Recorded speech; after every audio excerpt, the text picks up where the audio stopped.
Seguimos hablando con Elga Galel sobre su tesis de doctorado. Elga, en el bloque anterior comentabas que el tercer eje de análisis es el que mira la diacronía y la sincronía. Contanos un poco qué quiere decir esto. Bien, bueno, este eje a mí me parecía muy interesante, tiene bastante para analizar. Básicamente lo que hace es distinguir dos formas de abordar el objeto de estudio. La sincronía, que implica estudiar un estado de las cosas, es decir, en un momento determinado, tal y como es. Es como tomar una fotografía, en mi caso, del ordenamiento jurídico, y describir exactamente qué sentido tiene ese ordenamiento hoy para la sociedad. En la diacronía, en cambio, lo que se analiza es cómo se suceden cambios o cómo se van modificando los sentidos de las normas a lo largo del tiempo en el cual están vigentes. Entonces, hay normas, como por ejemplo la Constitución o el Código Civil, que hoy ya ha cambiado, el Código Penal y muchas leyes, que tienen años y décadas y quizás siglos de vigencia, y que, aunque no cambia su enunciado, su sentido ha cambiado muchísimo. Entonces, en la diacronía uno puede explicar cómo es que se van sucediendo significados distintos. En un modelo positivista, que es el primer modelo que planteo, la sincronía tiene mucha más relevancia quizás que la diacronía. Entonces, la ciencia explica un estado y da cuenta y lo describe tal cual es. Mientras que la diacronía tiene más bien un lugar auxiliar para explicar cómo se ha llegado a ese estado. En el segundo modelo que planteo, que es de un corte más realista, a mí me pareció muy interesante algo que tomo de Cosseriu, que es que el cambio es parte de la vida del objeto y que si el objeto cambia es para mantenerse vivo. Bien. Y el día que hay un cambio acabado es porque el objeto también se ha terminado. Entonces, bueno, estos son un poco, así a grandes rasgos, los ejes que trabajé. Y bueno, y de sincronía y diacronía, un poco que logra condensar, digamos, trasladando los ejes anteriores de la tesis. Es bastante extenso, pero bueno, creo que es una presentación escueta, pero que da un poquito cuenta la tesis. ¿Y cuál es el aporte, cuál te parece que es el aporte más importante que hace tu trabajo al saber sobre el derecho? Bien, es difícil a veces decir, bueno, cuál es el gran aporte de uno, pero al menos siempre que uno presenta una tesis doctoral tiene que pensar por qué lo hace y qué es lo que va a aportar. Yo creo que tiene dos cuestiones que son interesantes. La primera, que es un camino que no tiene o no ha sido transitado. Bien. Es decir, mi idea es presentar en paralelo cómo una ciencia fue exitosa en su planteo como ciencia por determinadas cuestiones y cómo la otra, a pesar de que puede desarrollar lo mismo, todavía no es considerada una ciencia. Mi pregunta es, ¿por qué no a partir de esto que muestro? Entonces, bueno, el camino creo que es un aporte. Y la segunda cuestión es seguir repensando siempre sobre los modelos de cientificidad, sobre todo en el derecho, que es un tema que, si bien ha perdido un poco de vigencia en cuanto a que no está en el foco de la discusión, exacto. Sí. Es algo que siempre está subyacente y que si uno mira los programas de estudio en todas las universidades en las cuales hay algo de derecho, el primer tema que aparece son las discusiones sobre la cientificidad del derecho. Entonces, ¿y cómo han tomado tus colegas tu trabajo? ¿Por qué hablas de la lingüística y no todos deben conocer de qué se trata, no? Claro, bien, esa es una cuestión bastante complicada. En general es difícil cuando uno va a presentar una ponencia, una tesis o el trabajo, porque necesariamente hay que hacer una presentación de la lingüística. Como decía antes, no tenemos una formación en lingüística.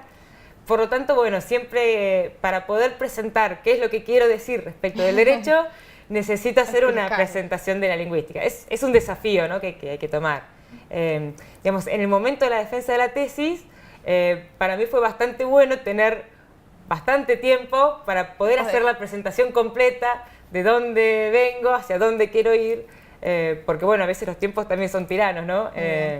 Pero en general mis colegas siempre han sido muy receptivos, son cosas que son novedosas, por claro. Lo menos. Sí. Para cerrar, ¿cómo sigue ahora tu formación? ¿Vas a seguir con la lingüística? ¿Qué vas a hacer? Bien, en principio mi idea es seguir trabajando con este tema quizás desde otra mirada. Actualmente estoy armando un proyecto. La idea es trabajar con algunos conceptos controvertidos, digamos, que son en general de la teoría general del derecho, a partir de una teoría del derecho constitucional, que es los conceptos esencialmente controvertidos. Esto, así a simples rasgos, lo que quiere decir es que hay algunos términos que usamos siempre, pero que semánticamente no los tenemos definidos.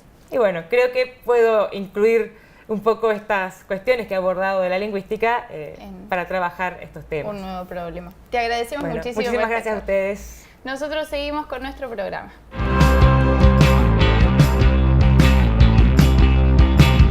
Ucal es uno de los 10 primeros pueblos fundados en el territorio de La Pampa. Su desarrollo urbano cobró gran importancia gracias a su emblemática estación de ferrocarril. Pero el desmantelamiento del sistema ferroviario a fines del siglo XX provocó que la población de la localidad migrara. Es por eso que en la Facultad de Agronomía se lleva adelante un PEU o proyecto de extensión universitaria que busca reconstruir el patrimonio cultural y paisajístico, así como la identidad del lugar.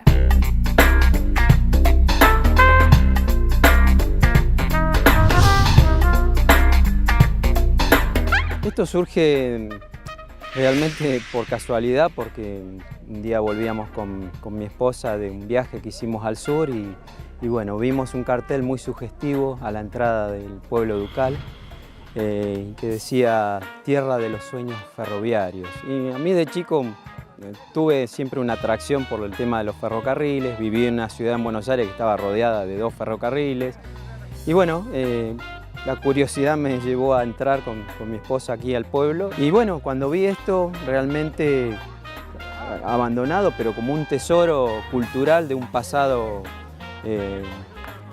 ferroviario que, bueno, hizo mucha historia acá en la provincia de La Pampa, como también lo hizo en otras partes del país, pensé que, bueno, sería una buena idea que esto pudiera ser rescatado como un patrimonio cultural para, no solamente para los pampeanos, sino también para el turista que está de paso.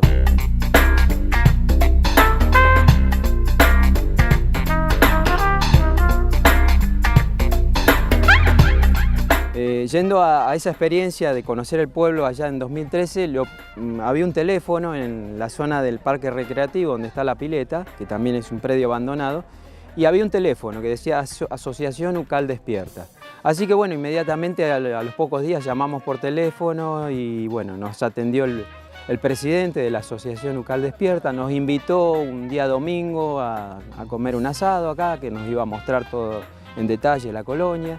Y bueno, ahí le planteé la idea justamente de poder iniciar algún tipo de proyecto desde la universidad, un proyecto de extensión. Yo para esto anteriormente no había tenido ninguna experiencia en proyectos de extensión. Y bueno, con todos los miedos fuimos armando este proyecto con otros colegas de la Facultad de Agronomía.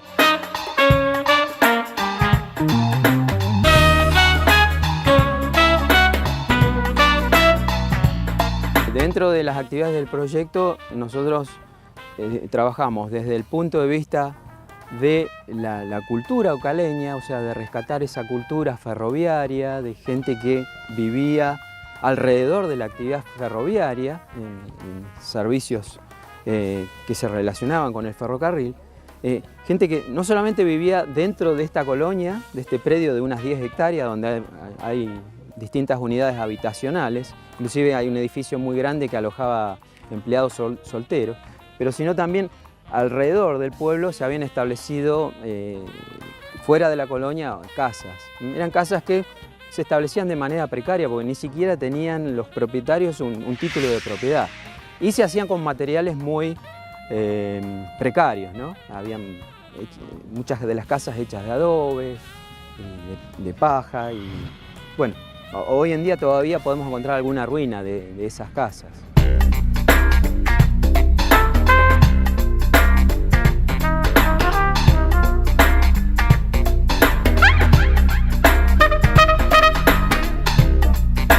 Cuando yo empecé a trabajar acá en la escuela, que hace 26 años, había mucha gente viviendo y había mucho movimiento también en la estancia.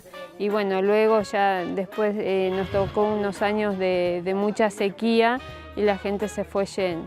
En estos momentos hay 7 alumnos. Son de los alrededores porque hay 3 estancias grandes, la María Luisa, los Ranqueles y la estancia Ucal. Y son de chicos que los papás están trabajando ahí en las estancias. La verdad que es algo muy importante porque nos sentíamos muy solos. Y bueno, y esto de estar trabajando con la universidad en forma conjunta, la asociación, es diferente. Sentimos que, bueno, que estamos vivos, que podemos seguir proyectándonos.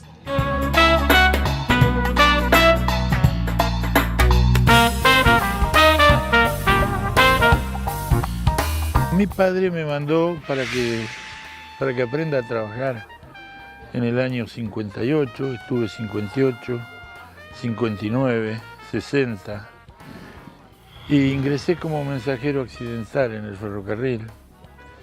Y vivía en una vivienda de solteros que se llama El Hospicio.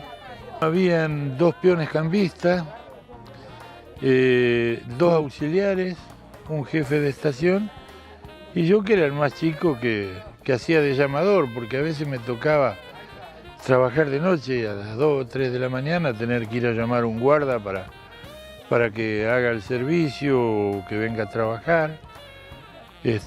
Sabemos que Ucal no tuvo nunca luz y nos manejábamos con el farol de mano de los cambistas.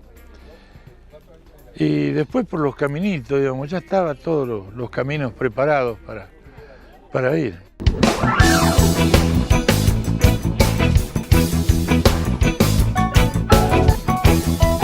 Vivo en Bernasconi, pero adoro esto, que es un pedazo de mi vida. Para mí es muy emocionante lo que se ha hecho hoy en Ucal con los 125 años, el festejo y haber estado con tanta gente, que son aproximadamente, según me dijeron, unas 300 personas. Me ha hecho casi llorar, te diría, varias veces, encontrarme con compañeros ferroviarios de tiempo atrás, compañeros ferroviarios que no he conocido, amigos, y bueno.